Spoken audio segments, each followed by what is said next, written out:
Bienvenidos mis amigos a Metaeconomía, programa que transmitimos todos los miércoles por Visión Democracia TV, donde estamos contribuyendo en la construcción del futuro y la nueva Venezuela. Hoy nos acompaña un ingeniero eléctrico, Eugenio Montoro. En estos días cumplió 50 años de graduado. Él pidió que no lo felicitáramos, pero considero que es una trayectoria súper interesante. El ingeniero Montoro tiene una vasta experiencia en el mundo petrolero, petroquímico, una interesante carrera gerencial. Es coordinador de la gente del petróleo en el estado Zulia y lo dejamos hasta acá porque tiene un currículum extremadamente extenso. Bienvenido, Eugenio, ¿cómo estás? Bueno, muchas gracias, Alberto, por tu gentil invitación y aquí estamos pues dispuestos a compartir la información que podamos. Correcto. Eugenio, vi una conferencia vía Zoom que diste en estos días pasados sobre el ayer, el presente y el futuro de la petroquímica. Me llamó poderosamente la atención y quisiera abordar parte de esa presentación tan excelente sobre el hoy y el mañana, o sea, el presente y el futuro de la petroquímica. Mencionaste allí la situación actual. Hablaste que el complejo El Tablazo está casi fuera de operación, solamente la planta de clorosoda, que está en un 20-30%, lo cual sería dramático para el país que esa planta se parase, porque esa es la que garantiza la potabilidad del agua que consumimos. El complejo José, con problemas de mantenimiento, problemas operativos. En estos días me pasaron una foto unos compañeros de José, porque yo provengo también del mundo petroquímico, esa es mi madre patria, la petroquímica. Y cómo el monte está ganándole terreno a las plantas, o sea, un mantenimiento inexistente. El complejo Morón, parado incluso con una planta nueva, una planta que costó el triple de lo que debería haber costado una planta de amoníaco y urea. En fin, una operación decadente, completamente parada. Y mencionaste el endeudamiento de la petroquímica, una petroquímica endeudada con el fondo chino. Creo que la deuda es alrededor de 3.500 millones de dólares. Un recurso humano, un talento humano desmotivado, sin la capacidad técnica gerencial de otrora. ¿Puedes redundar un poco en esa parte, fortalecer esa realidad actual de la petroquímica que realmente es tan preocupante? Bueno, mira, lo que uno pueda decir de petroquímica es aplicable a toda la industria del petróleo. Yo he tenido también la oportunidad de estar en contacto cercano con mis amigos petroleros y se puede decir lo mismo para ambas industrias. Aquí tenemos una situación muy difícil, no solo por el deterioro de las instalaciones, vamos a llamarlo de los hierros, de las cosas tangibles, sino también por las cosas que se ven y se hablan menos, que es, como tú acabas de mencionar, los endeudamientos, ¿no? Ya llevaron a la industria unos endeudamientos realmente difíciles de manejar. Y también, cosa que aún se habla menos, es la destrucción de un aparataje que le daba forma y vida a la organización. Allí, por ejemplo, había planes de carrera. Allí tú entrabas como a lo mejor ingeniero nuevo y paulatinamente tú ibas ascendiendo de acuerdo a tus méritos, de acuerdo a tu empeño, y se establecía un plan de carrera. Esto quería decir que a medida que la gente se jubilaba, había quien lo reemplazara apropiadamente, porque durante años se había venido preparando para esa posición. Bueno, esta fortaleza que permitía y garantizaba la continuidad operacional de la industria, pues eso fue dinamitado. Allí no quedó títere con cabeza. Allí Los puestos eran ocupados por afinidad política o por lealtades o por compromisos familiares, por cualquier razón, menos una razón lógica y de mérito. Entonces, son las tres cosas juntas, ¿no? Que están juntas, porque no solamente pues, es el deterioro, gran deterioro de las instalaciones, sino también en la falta de recursos para ponerlas otra vez en operación adecuada, y el gran problema organizacional que también se tiene, porque hay que reconstruir prácticamente desde cero toda esta cuestión. La gente, mucha gente nos pregunta, bueno, ¿y a qué se debe esto, no? ¿Por qué sucedieron estas cosas? Bueno, al principio no sabíamos muy bien de qué se trataba, por allá en los años 2000, 2002, pero a medida que pasaron los tiempos fue claro que Chávez quería tener a una PDVSA muy accesible para manejar sus recursos de una forma casi privada, ¿no? Y teniendo a la gente que tenía la industria, pues realmente eso le iba a ser muy difícil. O sea que él necesariamente tenía que poner allí un grupo de personas que prácticamente lo que él dijera estaba bien, ¿no? Bueno, entonces Chávez sabía que la gente que estaba en la industria le iba a ser muy difícil manejarla de una manera como él quería, pues, para tener a PDVSA prácticamente como una caja chica, ¿no? Entonces, él lo admitió posteriormente de que él habría creado ese conflicto para salir de gran parte de las personas que estábamos allí. Entonces, ¿qué es lo que sucede? Que a partir de ese momento, los reemplazos que se hacen de gerencia, de personas que tenían poca capacidad para manejar eso, y empiezan a aparecer cosas muy curiosas, como posponer el mantenimiento de plantas, porque no había suficiente recursos. Cosa que es un pecado mortal, porque todo el mundo sabe que las plantas petroleras y petroquímicas, cada cierto tiempo hay que detenerlas, hay que repararlas de arriba abajo y después se vuelven a poner en operación, tal como hacen con los aviones. Y entonces se empezaron a hacer cosas de proselitismo político, a lo cual había sido ajeno la industria, pues a llevar gente para mítines o a ponerle grabaciones en los sitios de trabajo de contenido político, o hacer cosas peores aún, como poner a la organización más importante del país, a la cosa gerencial más difícil de manejar, la pusieron a vender pollo. Estoy siendo sarcástico a propósito, porque es inconcebible que hubieran aceptado este tipo de responsabilidades que no tienen absolutamente nada que ver con el negocio petrolero. Así las cosas se fueron deteriorando, y de una producción aproximada de 3,5 millones de barriles pasamos a producir hoy 500,000. Dramático también es el caso de Occidente, ¿no? Del lago de Maracaibo y sus alrededores.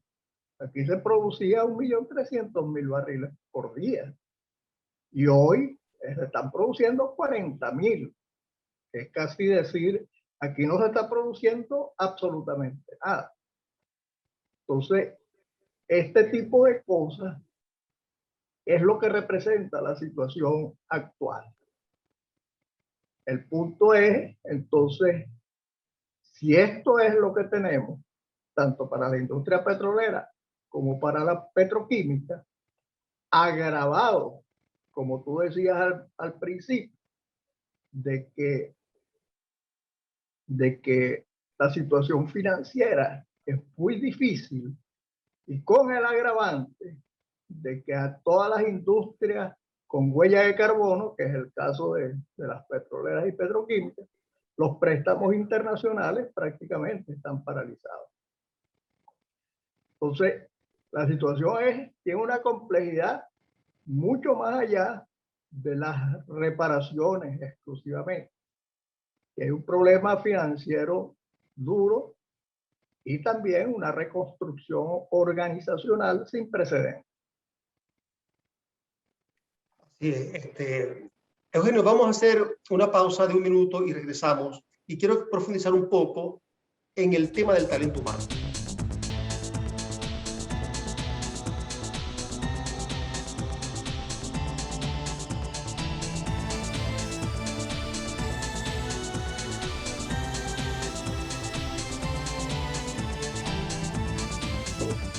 Respecto al talento humano, en el 2002, cuando se despidieron a 20.000, 21.000 trabajadores de la industria petrolera y petroquímica, yo pensé que esos 300 años de memoria tecnológica, porque más o menos un promedio de 15 años que tenía la gente, por 20.000, 21.000, da 300 años que se perdieron.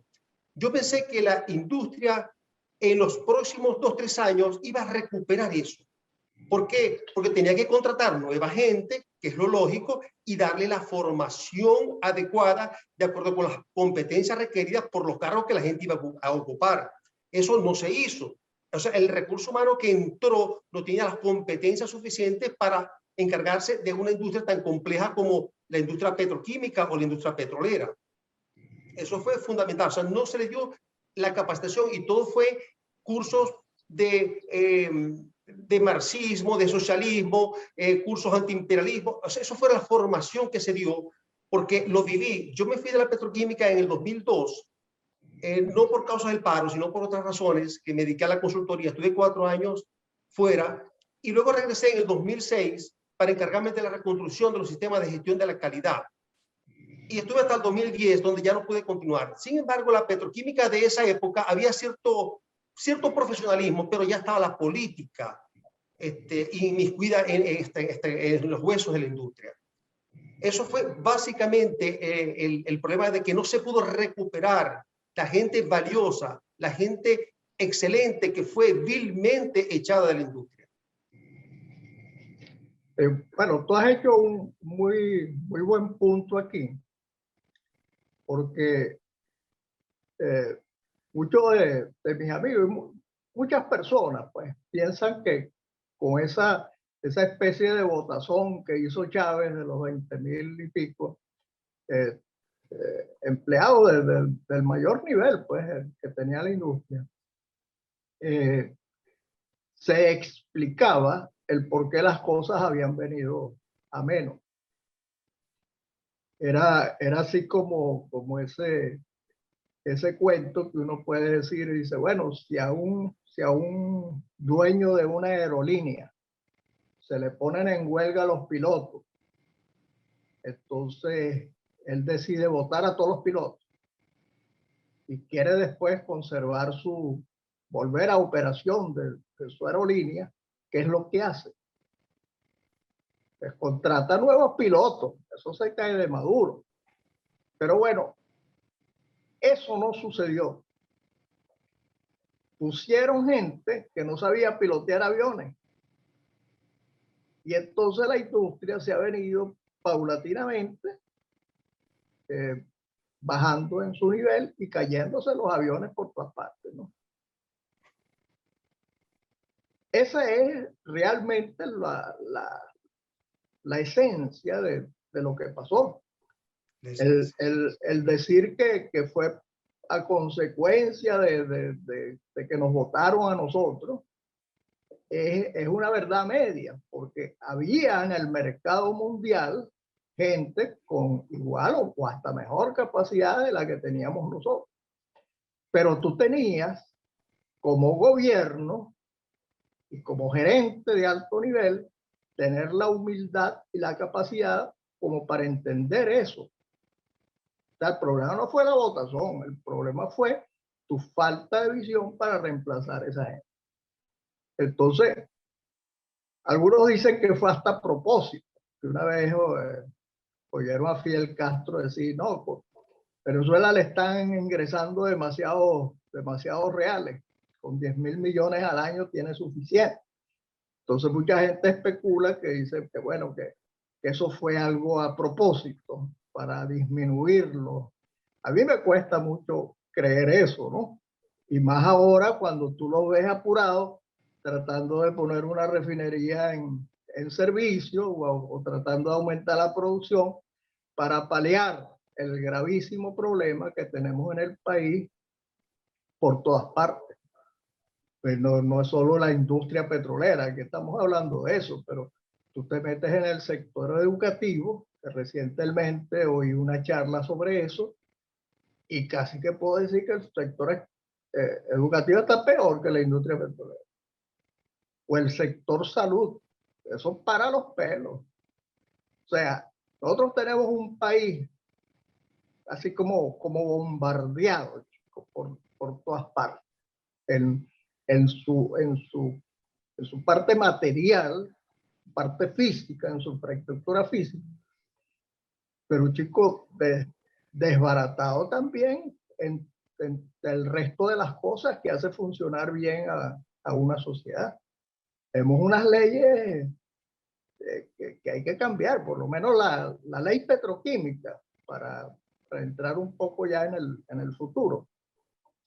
La ley petroquímica actual que creó Chávez y su gente encerrados en una oficina, prácticamente reserva al Estado todo lo relacionado con petroquímica. O sea, aquí prácticamente no hay forma de que un inversor privado se asome a hacer algo. Y fíjate tú, la lógica que se está desarrollando ahora es que tú no tienes dinero como Estado ni como empresa para hacer un proceso de recuperación. Entonces vas a tener que recurrir al capital privado para que eso ocurra. Y ahí viene la barajita que sigue cayendo el dominó. Y para que entre el sector privado tienes que modificar la ley. Totalmente, claro. Entonces son las tres realidades que afortunadamente ya hay un proyecto de ley petroquímica y un proyecto de ley petrolera que, bueno, permiten hacer este tipo de cosas, ¿no? Permiten que la inversión privada, coño, participe de una manera amplia y de cualquier modalidad, porque aquí estamos hablando de negocio, no estamos hablando de cuestiones, tú sabes, de nacionalismo etéreo, ¿verdad? Así es. Eugenio, es que ya la experiencia mixta, ya la vivimos, la experiencia privada en la petroquímica. Yo provengo, mis primeros 17 años de la petroquímica fue trabajando con las empresas mixtas, Estisula, Plastilago, Polilago, Resilín, luego lo que ahora es Poliolefinas Internacionales. Eran empresas privadas donde un sector privado, el Grupo Zuliano, un sector empresarial, tenían 30% de las acciones, el Estado a través de PQB un 40% y un 15% un socio extranjero que proporcionaba la tecnología, el caso de Plastilago, la Mitsui, el Autoken de Francia, Nova de Canadá, y eran negocios rentables. Él se trabajaba duro, era exigente la responsabilidad y el compromiso de la gente. Eso lo vivimos y todo eso se perdió porque también se satanizó la meritocracia. Para que la gente entienda un poco lo que es la meritocracia, que fue un graso error, es que un diciembre el jefe llamaba a uno y le decía, mira Barbosa, tienes 5 metas para el próximo año. 1, 2, 3, 4 y 5. Yo le decía, jefe, pero hay 3 metas que yo puedo cumplir. Hay 2 que no las puedo cumplir porque no tengo la capacidad para hacerlo. No te preocupes, va a haber una detección de necesidad de adiestramiento y te vamos a dar la formación. Efectivamente, daba la formación. Uno el siguiente año trabajaba para cumplir esas metas en términos de tiempo, calidad y costo para ser evaluado 1, 2 o 3. Y esa evaluación era la base para la política salarial. Entonces, eso se satanizó y se perdió completamente la capacidad de desempeño y de trabajar duro en pro de un crecimiento personal y de contribución hacia la organización. Así es. La mayoría de los trabajadores, tanto petroleros como petroquímicos, tenían esa especie de compromiso, pues. Compromiso esa era su casa, ahí era donde pasaba la mayor parte del tiempo, ¿no? Y realmente querían a su empresa, ¿no?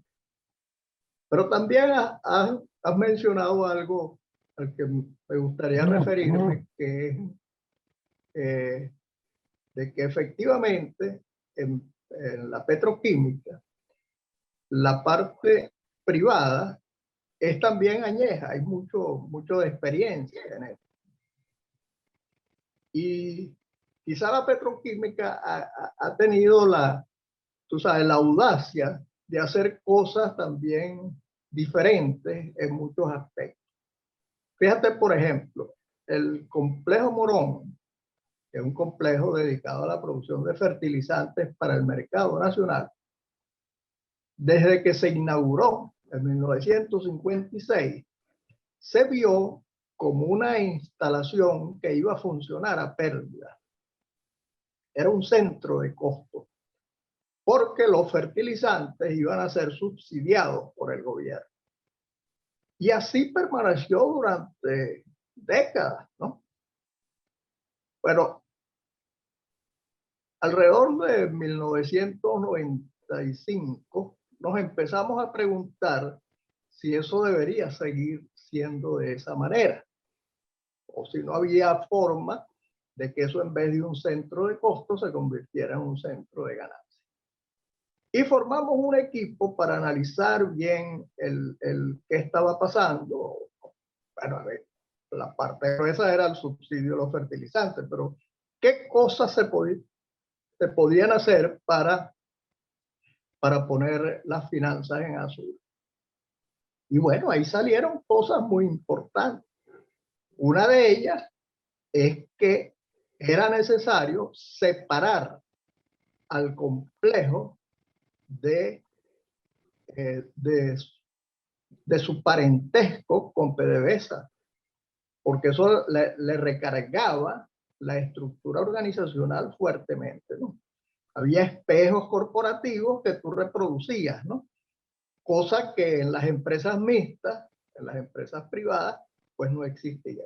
Entonces, el costo de operación, pues tenías la oportunidad de reducirlo si separabas al complejo Morón de PDVSA, ¿no? Entonces, ese fue uno de los aprendizajes, ¿no? Así es. También la idea de agregarle nuevos negocios. Pero nuestros clientes eran básicamente clientes en el sector agrícola. Dice, bueno, ¿y por qué además de venderle fertilizantes no le podemos vender agroquímicos o semillas o maquinaria? Entonces, eso fue el concepto general, ¿no? Y lo hicimos. Eso se transformó. El complejo Morón, en una forma audaz, se transformó en una empresa separada, con su junta directiva propia, separada de PDVSA, con sus propias normas, con sus formas de batir el cobre. Se empezaron a meter nuevos negocios y, sorpresa, después de unos años de reducción de costos y de aumento de ingresos, el complejo Morón, por primera vez en su historia, dio un poquito de ganancia. Qué bueno, excelente. Eugenio, vamos a hacer una pausa de 1 minuto y volvemos con las acciones estratégicas que tenemos que acometer cuando pase este oscurantismo y tengamos la oportunidad de reconstruir la petroquímica.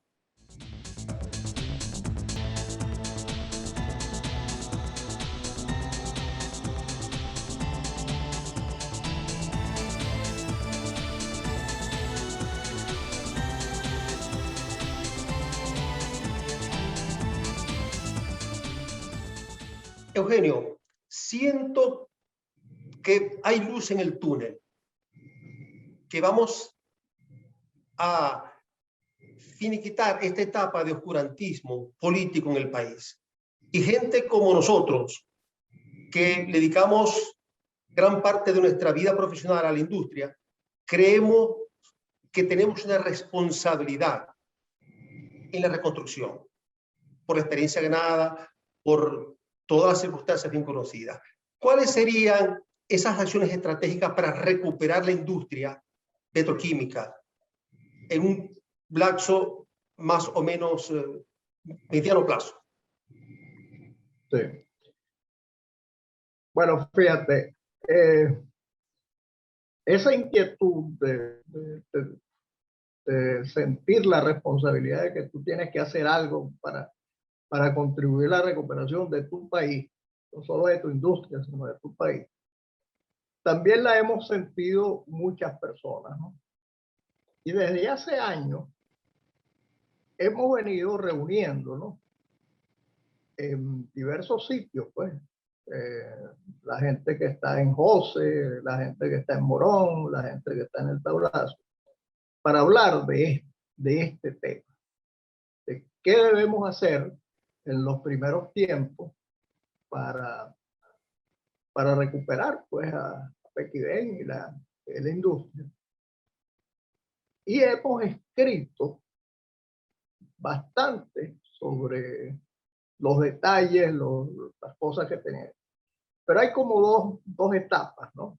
Una etapa que es la etapa inicial, donde tú básicamente lo que quieres es asegurar gobernabilidad, o sea, de que tengas una junta directiva nueva, profesional, y que lo que diga esa junta directiva sea santa palabra y se cumpla. Eso es gobernabilidad. Cosa que no se está haciendo. Entonces, esa primera parte de recuperar un poco lo que teníamos, volver a las normas y procedimientos, especialmente en seguridad, cumplir normas y procedimientos, hacer auditorías de cuál es la situación financiera y el estado físico de las instalaciones. Y otra serie de cosas. Eso corresponde a lo que llamamos el plan táctico de emergencia, o el PTE, lo estamos llamando. Correcto. Que tiene una duración, pues, de algunos meses. Pero una vez que eso suceda, entonces viene como una segunda parte, que ya sí tiene más olor operativo, más olor de poner a funcionar plan. Nosotros, como la mayoría de la gente conoce, la petroquímica depende mucho del gas como materia prima. Con ese gas es que se producen los productos petroleros. Y la mayor parte de ese gas viene asociado, sale junto con el petróleo. Entonces, dicho en otras palabras, hasta que no haya una recuperación de la industria petrolera, la producción de la industria petrolera, no vamos a tener gas para alimentar nuestras plantas. Algunas que están más cerca del sitio de producción, como es el caso de José, pueden recuperarse con más anticipación. Nosotros que estamos muy asociados a la recuperación del lago de Maracaibo y sus alrededores, pues eso va a tomar más tiempo, porque aquí la producción prácticamente está en cero. Entonces la recuperación aquí va a ser como más lenta. Al Tablazo, no es verdad que cayó el gobierno y a los 2 meses está funcionando. Eso no es verdad. Que diga eso no sabe lo que está diciendo. Hay que esperar más de 1 año para empezar a ver algo de gas y empezar a poner en servicio unas plantas. O sea, va a ser un proceso de recuperación relativamente lento, ¿no? Mientras tanto, ¿qué podemos hacer? Dice, bueno, de repente podemos convenir, o sea, que el tablazo básicamente hace plásticos. A lo mejor podemos contribuir con las asociaciones de transformadores de plástico para importar juntos o ayudarlos pues en su proceso, pues ellos lo están haciendo, ¿no? Ellos han tenido que ponerse a importar, ¿no? Por su cuenta. Y bueno, empezar una operación de ese tipo, a lo mejor importar un poquito de gas convertido en propano, a ver qué pudiéramos empezar a poner en servicio, por lo menos para saber cómo están las instalaciones. Y así, ¿no? Pero es un proceso lento. Yo creo que deberíamos pensar entre 1 y 2 años, ¿no? Todo este proceso, ¿no? Y más allá al futuro, entonces, bueno, ahí están nuestras realidades. El futuro está muy asociado con la inversión privada.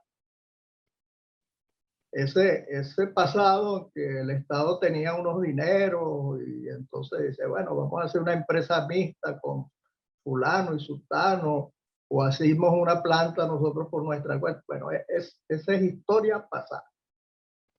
Ni las petroleras, ni nosotros tenemos real. Entonces, hay que buscar a la gente que lo tiene. Y no puedes ir a la banca, como ya dije antes, por el asunto de la huella de carbono. La banca internacional está tratando de no dar préstamos a las empresas que producen CO2, que es el caso de nosotros. Correcto. Entonces, vamos a tener que ir a través de ese proceso de inversión privada para, o bien, privatizar más las empresas mixtas que tiene Pequiven, o sea, bajar nuestra participación, vender acciones, lo que sea, pensar en cómo convertir nuestras plantas 100% Pequiven en una empresa mixta o en una empresa totalmente privada. Y el tercer paso sería incentivar a la gente a aprovechar las muchas oportunidades que todavía existen. Yo en esa presentación que tú mencionabas tenía un par de láminas donde había como un árbol, ¿no?, de posibilidades de productos petroquímicos. Y entonces, bueno, sobre ese árbol se indicaban las que tenemos, donde hemos hecho algo, pues, como país. Bueno, y entonces ahí tú ves claramente el gran número de oportunidades que todavía tienes, ¿no? Entonces, ¿cómo incentivar eso para que el inversionista privado entre y ayude al desarrollo económico del país? Ese quizá va a ser uno de los retos. Porque del otro lado de la cadena, o del inicio de la cadena, tú tienes una cosa que no tiene nadie, que es una gran cantidad de gas, inclusive gas no asociado al petróleo. Nosotros tenemos 222 trillones de pies cúbicos. Eso es más, para que la gente tenga una idea, si sacas a Estados Unidos, eso es más que la suma de las reservas de todos los países de América. Eso es más que las reservas de todos los países de América. Así es. Las reservas que están en Venezuela. Entonces, si tenemos esa inmensa cantidad de gas, oye, aprovecharla, pues, es lo lógico. Claro. Eugenio, dos cosas importantes. La primera tiene que ver con el tema del gas. Y sobre todo, algo que vi en tu conferencia, que hablaste del gas libre, que tenemos yacimiento de gas libre. Ahí podemos hacer negocios verticales. Es decir, que no sea PDVSA, sino Pequiven, o la petroquímica, o la nueva petroquímica, que se encargue de esos yacimientos de gas libre. que no está asociado con la producción de petróleo. Eso sería estratégico. Y lo otro es que tenemos que vender la petroquímica porque la gente no conoce el potencial de la petroquímica, que es piedra angular para el desarrollo del país y la recuperación del país. Por ejemplo, la gente no sabe que $1 invertido en petróleo genera un puesto de trabajo. Ese mismo dólar en petroquímica genera 4 puestos de trabajo directos y 16 puestos de trabajo indirectos por el efecto multiplicador en las cadenas de transformación aguas abajo de tercera y cuarta generación. Es decir, que PDVSA funciona más o menos con 50.000 personas, no con las 200, no sé, 100 y pico que hay ahora, con 50.000 como siempre funcionó. Y la petroquímica, tener una petroquímica fuerte y aprovechando todas las oportunidades de ese árbol petroquímico y tantas oportunidades de negocio, entonces podemos tener una 200.000 familias viviendo, trabajando en la petroquímica y prosperando con la petroquímica. Eso sería un impacto positivo incalculable en la formación y fortalecimiento de la clase media. Eso tenemos que venderlo. ¿Qué opinas sobre eso? Bueno, sí, tiene toda la razón. Por ejemplo, el mundo del plástico, tú tienes en el tablazo, bueno, 2 empresas, pero realmente son 5 plantas, ¿no?, que producen PVC, polipropileno y polietilenos en 3 diversos grados. Entonces, esas 5 plantas alimentan a una serie muy grande de empresas de transformación de plástico. Las empresas que compran lo que se produce allí, bueno, se hace cualquier cosa que se te ocurra, desde tuberías, productos envases, tubos. O sea, ahí la imaginación es el límite, ¿no? Como un 50% de lo que se consume en esta vida, en la vida actual. Sí. Es verdad. Yo decía en la presentación que la petroquímica ya es algo que es un símbolo de civilización, como es la electricidad, por ejemplo. Ya nadie concibe el mundo moderno sin electricidad. Bueno, si tú sacas todos los productos que tiene la petroquímica, bueno, para empezar, ya ve uno que tienes ahí atrás de ti, que es un balón ahí que seguramente es de plástico, ¿no? Entonces, sí, hay que incentivarlo. Y está pasando un fenómeno importante, que es el siguiente. La cantidad de gasolina, o sea, los hidrocarburos dedicados a la parte de gasolina, son los que primero van a empezar a bajar, la gasolina. Yo no estoy hablando de petróleo, el petróleo va a seguir subiendo poquito a poco, pero la gasolina, con la entrada de los vehículos eléctricos, sí puede empezar a bajar su consumo en algunas regiones. Entonces, ¿qué están pensando los refineros? Es meter plantas petroquímicas dentro de la refinería para, en vez de hacer nafta para producir gasolina, entonces con esa nafta producir olefinas, que son petroquímicos tradicionales, y con esos petroquímicos, bueno, hacer plásticos o venderlas o lo que sea, ¿no? Entonces fíjate tú que también allí se está generando un potencial petroquímico del cual usualmente no hablábamos, ¿no?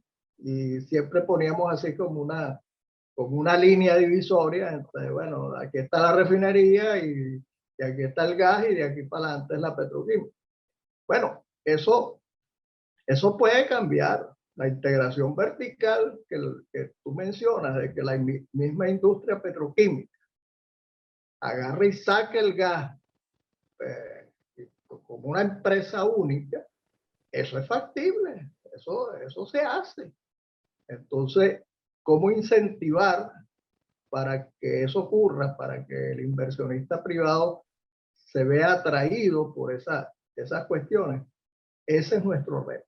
La otra cosa importantísima que está pasando es sobre el manejo del CO2. Hay una propuesta muy seria que se está haciendo en otros países de reinyectar el CO2 en pozos agotados. Y eso es un esquema perfectamente válido. Entonces, en vez de enviarlo a la atmósfera, que hace daño, bueno, le da comida a todas las plantas, pero también el exceso hace daño a la atmósfera, reinyectarlo bajo tierra es perfectamente válido. Entonces tú estarías haciendo una producción libre de CO2. Excelente. Eugenio, el tiempo se nos agotó, nos pasamos de tiempo porque el tema es muy interesante, el tema es complejo y tendremos que hacer muchos programas para seguir hablando sobre esto.